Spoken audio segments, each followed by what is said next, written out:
जब राज कपूर ने कहा शंकर जयकिशन को, जी हाँ, राज कपूर गुस्सा हो गए थे कि इस धुन को अभी फिल्म से बाहर करो।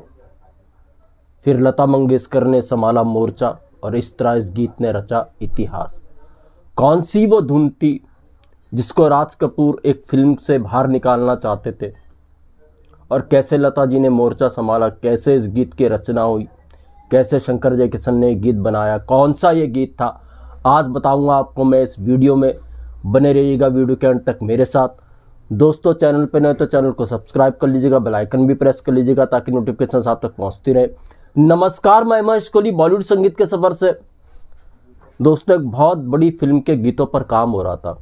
म्यूजिक डायरेक्टर शंकर जयकिशन, इसके जो लिरिक्स लिखे थे वो शैलेंद्र साहब ने लिखे थे अधिकतर। एक गीत हसरत जयपुरी साहब ने भी लिखा था, और इस फिल्म के लता जी ने गीत गाए थे। जी हाँ दोस्तों, ये फिल्म राज कपूर साहब की नहीं थी, ये फिल्म थी डायरेक्टर लेक टंडन की, प्रोड्यूसर थे FC मेरा। जब इस फिल्म के गीतों पर काम हो रहा था, एक दिन एक रिकॉर्डिंग स्टूडियो में शंकर जयकिशन, लता जी, शैलेंद्र भी वहीं पर थे। तो ये गीत की रिहर्सल कर रहे थे लेक टंडन की इस फिल्म के लिए। एक सिचुएशन पे गीत आना था, उसकी ये रिहर्सल कर रहे थे। उस सिचुएशन के लिए एक धुन बना रहे थे, धुन पे काम कर रहे थे। लता जी भी थी, शंकर जयकिशन भी थे और शैलेंद्र भी थे। तो उस स्टूडियो में राज कपूर साहब भी, इत्तेफाक था कि वो भी वहीं पे पहुंच गए उस स्टूडियो में किसी काम से। राज कपूर साहब ने जैसे ही शंकर जयकिशन से वो धुन सुनी, राज कपूर साहब ने रोका शंकर जयकिशन को, ये तुम कौन सी धुन किस फिल्म के लिए इस्तेमाल कर रहे हो, ये धुन तो मेरी है। जी हाँ दोस्तों, शंकर जयकिशन ने जो वो धुन उस समय लेक टंडन की फिल्म के लिए बना रहे थे, ये धुन शंकर जयकिशन ने पहले राज कपूर साहब की किसी फिल्म के लिए बनाई थी, मगर राज कपूर साहब ने इस धुन को इस्तेमाल नहीं किया। तो शंकर जयकिशन ने सोचा इस फिल्म में, लेक टंडन की फिल्म में इस धुन को इस्तेमाल कर लेते हैं, मगर राज कपूर साहब ने रोका, नहीं, ये धुन तो मेरे लिए बनाई थी, मेरी ही फिल्म में ये धुन इस्तेमाल होगी। राज कपूर साहब की आने वाली फिल्म थी मेरा नाम जोकर। राज कपूर साहब ने कहा मैं उसके अंदर इस धुन को इस्तेमाल करूंगा, आप इस धुन को इस फिल्म में इस्तेमाल मत करो, मेरी धुन है, इसको मेरे लिए छोड़ दो, इस सिचुएशन के लिए कोई और धुन बनाओ, मेरी धुन को इस्तेमाल मत करो। अब ऐसा राज कपूर साहब ने कहा। वहां पर लेक टंडन भी थे साहब। अब लेक टंडन डायरेक्टर तो बड़े बन चुके थे, प्रोफेसर जैसी फिल्म दे चुके थे, मगर वो राज कपूर साहब को भी असिस्ट कर चुके थे। अब राज कपूर साहब के सामने उनकी भी हिम्मत नहीं हुई, किसी की हिम्मत नहीं हुई। हर साहब, राज कपूर साहब ने अपनी इस धुन को इस्तेमाल करने से मना कर दिया, कहा इसको इस फिल्म से बाहर करो, इस फिल्म के अंदर मत रखो, कोई और धुन इस फिल्म के लिए बनाओ, मेरी धुन को इस्तेमाल मत करो। अब राज कपूर साहब ये कहकर चले गए, किसी ने उस धुन को फिर कैसे इस्तेमाल करना था। अब साहब स्टूडियो में सन्नाटा। अब सन्नाटे में जब देखा लता जी ने सबको, तो लता जी ने हारमोनियम को अपनी तरफ बढ़ाया। लता जी ने कहा नई धुन बनाते हैं, इसमें कौन सी बड़ी बात है, नई धुन बनाओ। अब शंकर जयकिशन ने साहब, बहुत बड़े म्यूजिक डायरेक्टर है, कुछ ही मिनट्स के अंदर एक धुन उस सिचुएशन के लिए बना दी। शैलेंद्र वहीं पे थे। जैसी धुन शंकर जयकिशन ने बनाई, शैलेंद्र ने तुरंत उसके ऊपर मुखड़ा लिख दिया, और ये कमाल हो गया। मतलब उस सिचुएशन पे परफेक्ट मुखड़ा लिखना, परफेक्ट धुन बनाना, ये शंकर जयकिशन ही कर सकते थे। शंकर जयकिशन ने खैर धुन तो बना दी। अब रिकॉर्ड गाना उसी दिन करना था, सुबह के 10 बजे थे, मुखड़ा तो बन गया। अब अंतरा कैसे तैयार हो, लेक टंडन भी थे, शैलेंद्र भी थे। शैलेंद्र ने कहा मुखड़ा तो बन गया, अंतरा कुछ सूझ नहीं रहा। तो शैलेंद्र ने क्या किया, लेक टंडन को कहा चलो मेरे साथ। शैलेंद्र ने अपनी कार निकाली, लेक टंडन को अपनी कार में बिठाया, और सबको स्टूडियो में कह दिया कि अभी 10 बजे हैं, 3 बजे सब स्टूडियो में आ जाओ, इस गीत की रिकॉर्डिंग 3 बजे होगी, मैं अंतरा तैयार कर दूंगा। ठीक है साहब, 10 बजे थे। शैलेंद्र लेक टंडन को लेकर के अपनी कार में निकले। मुंबई में एक कॉलोनी है, आर्य मिल्क कॉलोनी, वहां पर लेकर के गए शैलेंद्र लेक टंडन को। तो आर्य कॉलोनी में जाते वक्त शैलेंद्र ने कुछ बियर्स की बोतल रख ली, बियर पीने लगे। तो जब आर्य कॉलोनी की गलियों में घूम रहे थे शैलेंद्र साहब, उनको कुछ सूझ नहीं रहा था अंतरा, इस गीत के लिए अंतरा बनाए तो बनाए कैसे। लेक टंडन भी इनके साथ थे। शैलेंद्र ने लेक टंडन की तरफ देखा, कहा चलो यार चलते हैं। फिर से शैलेंद्र ने लेक टंडन को अपनी कार में बिठाया, और चल पड़े स्टूडियो की तरफ।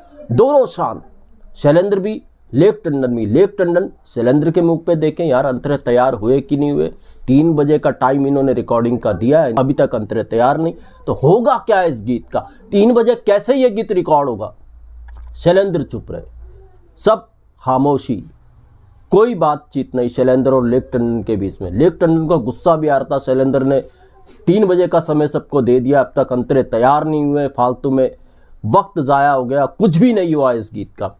खैर साहब, जैसी 3 बजे के लगभग शैलेंद्र और लेक टंडन स्टूडियो पहुंचे, शैलेंद्र ने एक बात और कही थी लेक टंडन को खामोशी से पहले कार के अंदर, एक काम करते हैं यार, अंतरे तो बने नहीं, इस गीत की रिकॉर्डिंग आज कैंसिल ही कर देते हैं। लेक टंडन को अंदर ही अंदर गुस्सा आया, शैलेंद्र को कह तो नहीं सके, उन्होंने कहा इन्होंने तो लता जी को भी टाइम दिया, अब ये कह रहे रिकॉर्डिंग कैंसिल हो जाएगी, ये गीत रिकॉर्ड नहीं होगा।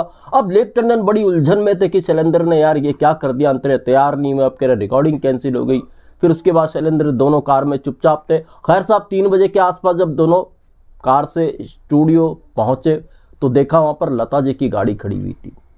अब लेक टंडन ने कह ही दिया शैलेंद्र को, देखो शैलेंद्र साहब, आपने लता जी को भी वक्त दिया था, अब लता जी कहेंगी मेरा पूरा दिन आपने खराब कर दिया, अंतरे इस गीत के तैयार हुए नहीं, गीत तैयार हुआ नहीं, अब रिकॉर्ड कैसे होगा यह गीत?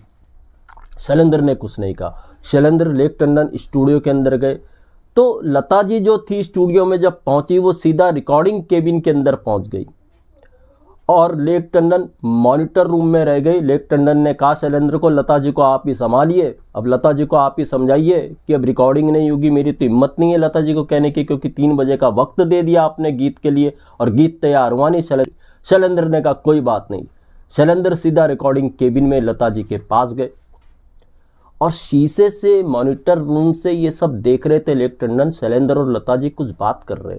अब लेक टंडन को समझ में ही नहीं आ रहा शैलेंद्र क्या बात कर रहे हैं लता जी से। तो लेक टंडन ने रिकॉर्डिस्ट को कहा, यार एक काम करो, जो स्टूडियो में बात कर रहे हैं माइक की आवाज़ ऑन करो मॉनिटर रूम में, ताकि सुने तो दोनों क्या बात कर रहे हैं। तो जो माइक की आवाज़ आती है मॉनिटर रूम में वो बंद थी, रिकॉर्डिस्ट ने खोली, तब लेक टंडन ने सुना लता जी शैलेंद्र को कह रही हैं कि देखिए शैलेंद्र जी, इस गीत के लिए आपने 2 अंतरे तैयार किए हैं और इस गीत के लिए 2 ही अंतरे काफ़ी हैं। अब लेक टंडन को लगा शैलेंद्र ने तो अपना काम कर दिया। कब अंतरे तैयार किए? शैलेंद्र जी ने मुझे बताया नहीं यार, गाड़ी में चुपचाप रहे, कह रहे रिकॉर्डिंग कैंसिल हो जाएगी। इन्होंने कब अंतरे तैयार कर दिए? तो ये टैलेंट था शैलेंद्र का। उसके बाद तो शंकर जयकिशन ने इस गीत को राग कामोद पे तैयार किया था। कमाल का ये गीत था दोस्तों, कमाल का गीत बनाया था और कुछ मिनटों में शंकर जयकिशन ने इस गीत को कंपोज किया था और कुछ ही घंटों में शैलेंद्र ने इस गीत को पूरा लिख दिया था। 1 दिन के अंदर ये गीत तैयार हुआ था और 1 दिन के अंदर ही ये नायाब गीत रिकॉर्ड हुआ था। लेक टंडन साहब की फिल्म का ये गीत था। जी हाँ, फिल्म कौन सी थी? फिल्म थी 1966 में ये फिल्म आई थी, फिल्म थी आम्रपाली और गीत था जाओ रे जोगी तुम जाओ रे, ये है प्रेमियों की नगरी, यहाँ प्रेम ही पूजा, जाओ रे ये गीत था दोस्तों। कमाल का ये गीत था। मैं एक किस्सा एक आर्टिकल में पढ़ रहा था, एक वेबसाइट में पढ़ रहा था। कौन सी धुन थी वो राज कपूर साहब की जो पहले इस गीत के लिए तैयार की गई थी, वो तो कुछ पता नहीं है कौन सी धुन कहाँ पर राज कपूर साहब ने फिर इस्तेमाल की। लता जी ने आम्रपाली के गीत गाए और सारे के सारे गीत कमाल के रहे और आम्रपाली जैसी फिल्म का संगीत देना अपने आप में एक चैलेंज था और इस चैलेंज को बखूबी निभाया शंकर जयकिशन जैसे दिग्गज संगीतकार ने। तो दोस्तों ऐसे भी किस्से में, ऐसे किस्से में आपके लिए लेकर के आता रहूंगा। महेश कोहली को दीजिएगा इजाजत। Goodbye, good luck and take care.